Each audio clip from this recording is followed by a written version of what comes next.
Hello guys, my self Ashwini Sharma. आज हम एक बहुत ही अच्छी स्टोरी पे डिस्कशन करने वाले हैं। मिस लाइफ में अगर हमें कुछ पाना है तो हमें उसके बदले में कुछ ना कुछ देना पड़ेगा। सेम चीज़ एक बार क्या था, किसी स्टेशन पे एक भिखारी था जो वो रेलवे स्टेशन पे जब भी जाता था और वो हमेशा भीख मांगता था। इस भिखारी का तो आपको पता है काम ही भीख मांगने का होता है। और वो जब भी जाता किसी भी पर्सन के पास कि भगवान के नाम पे दे दो मेरे को, अल्लाह के नाम पे दे दो, या जिस भी पर्सन के नाम पे या जैसे भी, और वो हमेशा हर बंदे से भीख मांगता था। तो उसका दिल्ली का शेड्यूल था, वो ट्रेन में जाता, ट्रेन में कोई यात्री आते उनसे भीख मांगता कि आप मेरे को भीख दे दो, आप मेरी हेल्प कर दो, मेरी सहायता कर दो। तो एक दिन ऐसे ही ट्रेन के अंदर एक बंदा बैठा था कोट पैंट लगा के, और उसको लगा यार ये अच्छा पैसे वाला है, क्यों ना मैं इससे जाके भीख मांगू। तो उसके पास गया और बोला कि बाबूजी मेरे को कुछ पैसे की हेल्प कर दो, कुछ दे दो ताकि मेरा जीवन का गुजारा हो सके, ये वो सारी चीज़ें। अब जैसे ही उस बंदे ने ये बात सुनी तो उसने बोला कि देख मैं दे तो दूंगा, मेरे को भीख देने की प्रॉब्लम नहीं, मैं दे दूंगा, लेकिन उसके बदले में तू मेरे को क्या देगा।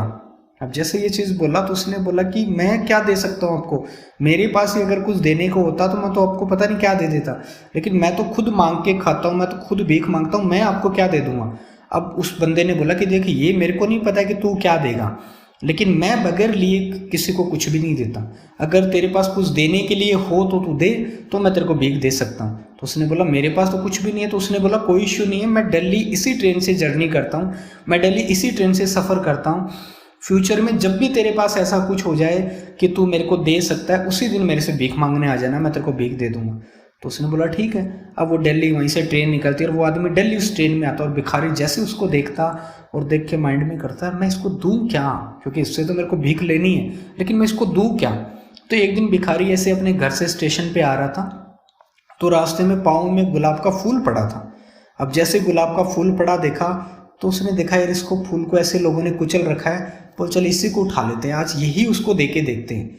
तो जैसे ही वो ट्रेन आए और वो बंदा उस ट्रेन में, तो उस भिखारी ने बोला कि बाबूजी मेरी सहायता कर दो, मेरे को कुछ भीख दे दो। तो उसने बोला देख मेरी तो वही कंडीशन है कि तू कुछ देगा तो मैं तेरी हेल्प कर सकता हूँ, तो तू मेरे को क्या दे सकता वो दे, फिर मैं तेरे को भी भीख दे दूंगा। अब जैसे ही बोला तो उसने वो सड़ा सा जो गुलाब का फूल था पाँव में कुचला हुआ, वो उसको दे दिया, बोले ये लो। अब जैसे ही दिया तो उस बंदे ने 100 रुपये निकाल के उसको दे दिए।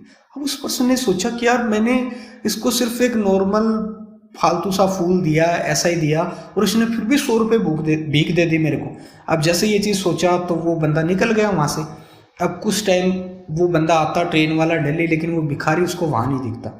कुछ साल गुजर गए, साल 2 साल ऐसे टाइम गुजर गया। एक दिन ऐसे ही वो बंदा ट्रेन में बैठा और वो तो आ ही रहा था, तो उसी स्टेशन पे जिस पे एक बंदा भीख मांगता था, भिखारी वाले स्टेशन पे, उसी स्टेशन पे जैसे ही ट्रेन रुकी तो एक बंदा ट्रेन में चढ़ा, और ट्रेन में चढ़ा, अच्छे कपड़े पहन रखे और बहुत सारे गुलाब के फूल हाथ में ले रखे, और जाते ही उस बंदे को जाके उसके हाथ में रख दिए, बोले ये लो बाबू जी गुलाब के फूल। तो उसने बोला मेरे को गुलाब के फूल तू क्यों दे रहा है। तो उसने बोला आपको याद नहीं, मैं वही भिखारी हूँ जिसने एक टाइम पे आपको वो सड़ा हुआ फूल दिया था, जिसके बदले में आपने मेरे को 100 रुपये दिए थे। तो उसी टाइम से मैंने डिसाइड कर लिया था जब मैं एक सड़े हुए फूल से 100 रुपये ले सकता हूँ, तो क्यों ना मैं लाइफ में खुद कुछ ऐसा करूँ, मैं लाइफ में कुछ बड़ा करूँ, या मैं इस फूल को बेच के ही मेरा बिजनेस स्टार्ट कर सकता हूँ। तो उसी टाइम मेरे माइंड में एक पिक्चर आई कि मेरे को लाइफ में कुछ ऐसा करना चाहिए जिससे मेरे काम से मेरे को पैसा मिले, मेरे काम से। और उसी दिन से मैंने फूलों का बिजनेस स्टार्ट कर दिया, फूलों का व्यापार स्टार्ट कर दिया। आज इस एरिया का मैं फूलों का सबसे बड़ा व्यापारी हूँ। अब इस चीज़ से सर हमें सीखने को क्या मिलता है, मिस लाइफ में कुछ भी आप बड़ा करना चाहते हो, कुछ भी हासिल करना चाहते हो, उसके लिए आपको कोई ना कोई कीमत देने के लिए रेडी रहना पड़ेगा। बहुत सारे लोग बोलते हैं मेरे को सक्सेस होना है, सक्सेस होना है, जैसे ही प्रॉब्लम्स आते हैं, स्ट्रगल्स आते हैं, कुछ चैलेंजेस लाइफ में आते हैं, कुछ खोने का टाइम आता है, तो वो बंदे पीछे हट जाते हैं कि नहीं मैं इसको नहीं खो सकता, मैं रिस्क नहीं ले सकता, मैं ये नहीं कर सकता, मैं वो नहीं कर सकता। हमेशा याद रखना कि अगर हमें लाइफ में कुछ पाना है तो कुछ ना कुछ देना पड़ेगा।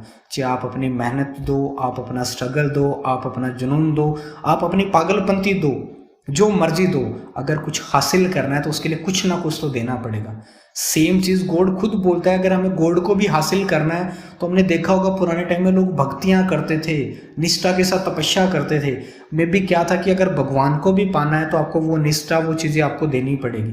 तो सेम चीज़ लाइफ में, अगर आप कामयाब होना चाहते हो, लाइफ में कुछ अचीव करना चाहते हो, तो कुछ लेने से पहले देना सीखो। अगर आप में देने की क्षमता है, चाहे आपका स्ट्रगल देते हो, आप अपना टाइम देते हो, आप अपनी प्रॉब्लम्स आप अपनी सिचुएशन जैसी मर्जी चीज़ें, अगर आप कुछ देने के लिए, कुछ खोने के लिए रेडी हो तो आप बहुत कुछ पा सकते हो। और अगर आप खोने के लिए रेडी नहीं हो तो आप लाइफ में कुछ बड़ा नहीं पा सकते सर। अगर आपको लगता है लाइफ में कुछ बड़ा करना है तो आज से सोच लो, उसके लिए कुछ ना कुछ देना पड़ेगा। बाकी थैंक यू।